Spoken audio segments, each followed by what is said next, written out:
Okay, yes, so thank you for joining. So yes, scientific director of One Planet.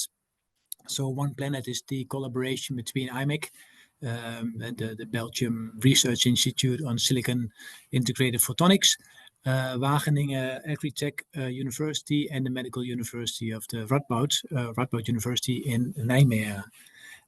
And within One Planet, we focus actually on 4 different themes, which is agri-tech, environment, health, and food. And we have many optical sensing, many other sensing technologies, but a lot of data is required, a lot of sensing is required. But here within this talk, I want to focus on step flow in plants. And if you look at plants, so very schematic images, they are presented on the left. So the 2 primary vascular tissues in plants consist of the xylem and the phloem. The xylem in blue, and the xylem transports water actually from the roots to the leaves, and the phloem transports sugars, for example, produced in the leaves back to the roots. So the xylem is more or less the dead tissue, is the woody tissue, whereas the phloem is the live tissue. And if you look at the cross section, and in the center image is a cross section of a tomato stem, where you see these vascular structures nicely aligned together, where the xylem is on the inner side of the stem and the phloem is on the outside of the stem. So why do we want to do that? So, well, step flow is incorporated in plant models, but when these plant models are used to characterize plants and to understand plants, but the step flow itself is not measured, and it's extracted from climate parameters of the greenhouse, for instance, humidity, light, soil, substrate, water availability, etc. But there's actually there's a need to implement or to include step flows in the mechanistic model of a plant. But step flows are really complex, so nobody really understands how the flows in plants actually are going. So we think that we can do something with it using our optical technology, and then especially using laser speckle.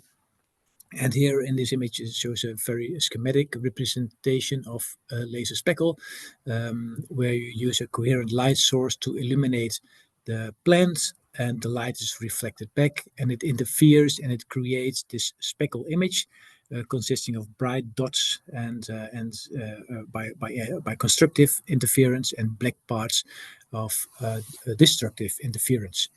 And this is what we're trying to use. And on the left, actually, you see, and I don't know if you can see the moving image, but it is a moving image where we use an imaging, laser speckle imaging, where we image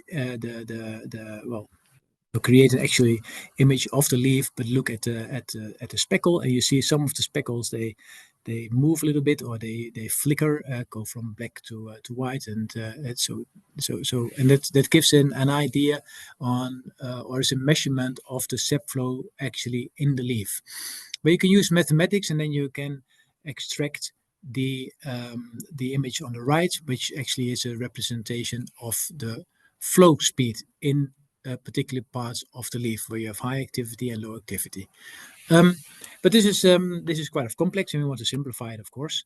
But first, let's see at the data analytics, so how it works. So what you do is actually you record a sequence, just a video of laser speckle images, and you look at the variation of intensity pixel by pixel over time, and then you use.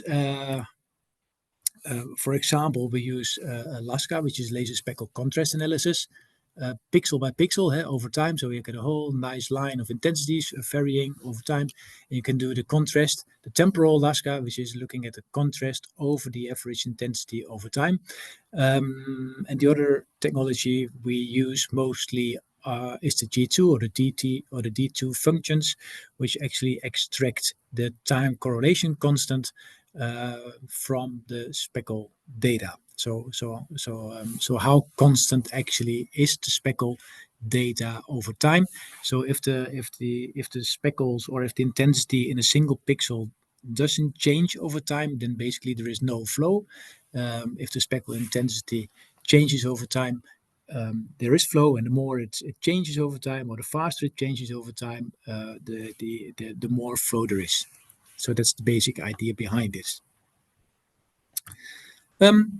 So where we are today, so this is what this is our prototype that we have several of these prototypes that we are evaluating at this time. It consists of a laser, of a camera. The laser is directed towards the stem, and we look with the camera at the speckle, and then we analyze the changes in intensity pixel by pixel, and then extract from that the SEP flow. And in the graph over here on the right, you see the day and night rhythm. So basically, the SEP flow in the xylem, it works by evaporation. So there should be light, otherwise there will be no evaporation at the leaves, and there will be no flow. So that's why you see these big differences between day and night. Where the blue is actually a standard sensor, which is called a heat balance SEP flow, which is our reference, and the red one is our laser speckle data, where we see in general you see much more, or you pick up much more variations in the speckle data compared to the heat balance measurements. But in the end, we want to make it smaller and smaller, and we want to move towards a laser speckle sensor that has a clip-based format, where we don't use an image, but just measure the speckle intensity, well, just on an average image, actually, where we can measure the SEP flows in the stem towards the leaf, towards the fruits, to characterize the plants, which is interesting for breeders. Yeah? So because you want to have the most of the flow going to the fruits, so they develop the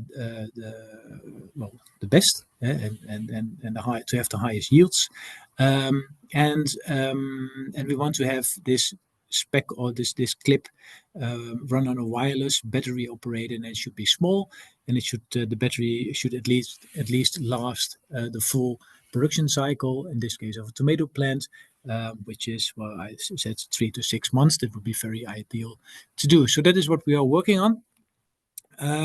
So today we have one laser. We want to move to 2 lasers, or maybe even 3 or 4 lasers, looking at different depths to get a better idea. We don't know what data that will actually give us.